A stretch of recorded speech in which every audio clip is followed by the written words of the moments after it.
Hello students, আমি Nitish sir জ্ঞানজ্যোতি coaching সেন্টারের পক্ষ থেকে তোমাদের প্রত্যেককে জানাই আরো একবার স্বাগত। তো স্টুডেন্টস, আজকে আমি তোমাদের সঙ্গে আলোচনা করব এনইপি 4 ইয়ার আন্ডার গ্র্যাজুয়েট প্রোগ্রামের অধীনস্থ যে সমস্ত ছাত্রছাত্রীরা 4th সেমিস্টারে নর্থ বেঙ্গল ইউনিভার্সিটি আন্ডারে বিভিন্ন কলেজগুলোতে পড়াশোনা করছো, তাদের জন্য আজকে MDC nutrition and diet portion থেকে তোমাদের খাদ্যের ফাংশনসগুলো কি কি রয়েছে, অর্থাৎ খাদ্যের প্রধান কাজগুলি কি কি রয়েছে, এই নিয়ে কিন্তু আমি আজকের ক্লাসটিতে বিস্তারিত আলোচনা করব। ক্লাসটি শুরু করার পূর্বে তোমাদেরকে বলে রাখি, যারা এখনো আমাদের চ্যানেলটিকে সাবস্ক্রাইব করোনি তারা অবশ্যই চ্যানেলটিকে সাবস্ক্রাইব করে পাশে থাকা বেল আইকন অল প্রেস করে দাও, যাতে নেক্সট টাইম থেকে কোনো ভিডিও আপলোড করলে তার নোটিফিকেশন তুমি সবার আগে পেতে পারো।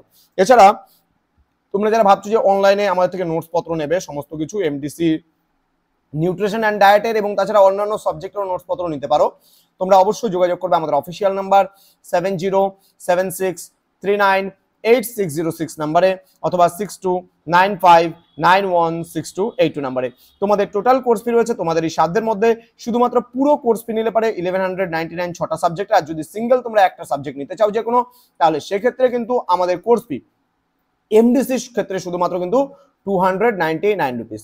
দুটো নিলে পারে 499 রুপিস ডিসকাউন্ট পেয়ে যাচ্ছ। যদি তিনটে নাও তাহলে সেক্ষেত্রে আরো ডিসকাউন্ট পেয়ে 699 রুপিস, 599 রুপিস হয়ে যাচ্ছে। এবং যদি তোমরা কেউ পুরো প্যাকেজ নিতে চাও সেক্ষেত্রে 1199 রুপিস পুরো সেমিস্টারের কোর্স ফি। তো দেরি না করে আজই যোগাযোগ করতে পারো আমাদের সঙ্গে এবং যুক্ত হতে পারো আমাদের অনলাইন ক্লাসে। চলো শুরু করছি আজকের ক্লাসটা ডিটেলসে। খাদ্যের প্রধান কাজগুলি সম্পর্কে আলোচনা করো। কি কি রয়েছে খাদ্যের প্রধান কাজ? খাদ্য আমরা কেন খাবো, আমরা খাবার খেলে কি হবে আমাদের, ধ্যান দিও। প্রথম পয়েন্ট হচ্ছে শক্তি সরবরাহ। একবার জিনিসটা যদি বা ক্লাসটা যদি একবার জেনে নাও তাহলে তোমরা ইজিলি ভাবে তার অ্যান্সারটা কিন্তু করতে পারবে। তাহলে প্রধান কাজ হচ্ছে কি শক্তি সরবরাহ করা। তাহলে খাদ্য আমাদের শরীরের জন্য প্রয়োজনীয় শক্তি কিন্তু সরবরাহ করে। শর্করা জাতীয় খাবার বা কার্বোহাইড্রেট জাতীয় খাবার রয়েছে, ফ্যাট জাতীয় খাবার রয়েছে এবং প্রোটিন জাতীয় খাবার রয়েছে হলো প্রধান শক্তি সরবরাহকারী উপাদান। তাহলে শর্করা, ফ্যাট এবং প্রোটিন জাতীয় খাবারগুলোই কিন্তু আমাদের শক্তি সরবরাহ করে। বলছে এই উপাদানগুলি আমাদের দৈনন্দিন কাজকর্ম যেমন হাঁটা, চলা, কথা বলা এবং শরীরের অভ্যন্তরীণ কার্যকলাপ বজায় রাখার জন্য কিন্তু শক্তি যোগাতে পারে। এবং শক্তি সরবরাহ করা কি খাদ্যের কিন্তু মূল কাজ। তাহলে আমরা খাবার খাবো কেন? কারণ খাবার খেলে আমরা শক্তি পাবো এবং এই শক্তির মধ্যে দিয়ে আমরা সমস্ত কাজগুলো, আমাদের দৈনন্দিন কাজকর্মগুলো আমরা করতে পারবো। নেক্সট পয়েন্ট যেটা রয়েছে শারীরিক গঠন ও বৃদ্ধি।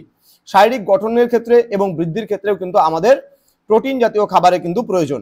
তো বলছে প্রোটিন জাতীয় খাবার হলো শরীরের কোষ, টিস্যু এবং অঙ্গ প্রত্যঙ্গ গঠনের ক্ষেত্রে মূল উপাদান। এটি শরীরের বৃদ্ধি করতে সাহায্য করে, শরীরটাকে মেরামত এবং রক্ষণাবেক্ষণে কিন্তু গুরুত্বপূর্ণ ভূমিকা পালন করে থাকে। শিশুদের এবং কিশোরীদের সঠিক শারীরিক বিকাশের জন্য কিন্তু পর্যাপ্ত পরিমাণে প্রোটিন গ্রহণ করা কিন্তু খুবই প্রয়োজন। আমরা চলে আসবো নেক্সট পয়েন্ট যেটা রয়েছে আমাদের রোগ প্রতিরোধ এবং সুরক্ষা প্রদানের জন্য কিন্তু খাবারের প্রয়োজন। যেমন ভিটামিন জাতীয় খাবার আছে এবং খনিজ পদার্থ জাতীয় খাবার, যেটাকে আমরা মিনারেলস বলি। তো আমাদের শরীরের রোগ প্রতিরোধ ক্ষমতা কিন্তু বাড়াতে এবং শরীরকে সুস্থ রাখতে কিন্তু সাহায্য করে। এগুলি শরীরের বিভিন্ন জৈবিক প্রক্রিয়া যেমন স্নায়ুতন্ত্রের কার্যকারিতা, হজম এবং হরমোন উৎপাদনে কিন্তু গুরুত্বপূর্ণ ভূমিকা পালন করে। ক্লিয়ার? তো এই তিনটে পয়েন্টস বেসিক্যালি তোমরা লিখবে 3 নম্বরের জন্য যদি আসে এই নোটটা। তো অবশ্যই খাদ্যের কাজ, খাদ্য কাকে বলে, খাদ্যের কাজগুলো আসতে পারে তোমাদের মানে একসঙ্গে করে। এটা 5-6 নম্বরের জন্য দিতে পারে, তোমাদের যেরকম দেবে সেরকম তোমরা কিন্তু অবশ্যই লিখবে। তো আমাদের পেইড ব্যাচে যারা যুক্ত হবে তারা সমস্ত নোটসগুলো আমাদের থেকে পেয়ে যাবে। আমরা অন্যান্য মেজর বা বলো, মাইনর বলো, এইসির বলো, সমস্ত ক্লাসগুলো প্রোভাইড করার কারণে এমডিসি ক্লাসগুলো প্রোভাইড করার সময় পাইনি। তো সেই কারণে একেবারে শেষ মুহূর্তে দাঁড়িয়ে কিন্তু আমরা তোমাদেরকে এই জিনিসগুলো প্রোভাইড করছি। কোনো যদি অসুবিধা হয় তোমরা আমাদের নাম্বারে যোগাযোগ করবে। এমন না যে তোমরা শুধুমাত্র পড়াশোনা করলেই আমাদের কাছে পেইড ব্যাচে জয়েন করলেই যদি তোমরা আমাদের কাছ থেকে সমস্ত কিছু হেল্প পাবে, এমনটা নয়। যদি কোনো রকম কলেজ সংক্রান্ত কোনো তথ্য বা পড়াশোনা সংক্রান্ত যে কোনো তথ্যের জন্য আমাদের অফিসিয়াল নাম্বারে যোগাযোগ করতে পারো। আমাদের যে টেকনিক্যাল টিম রয়েছে তোমাকে অবশ্যই সাপোর্ট করবে। দেখা হচ্ছে খুব তাড়াতাড়ি আরো একটা নতুন ভিডিও নিয়ে। তোমরা প্রত্যেকেই ভালো থেকো, সুস্থ থেকো। Thank you so much. Thanks for watching after all. Thank you.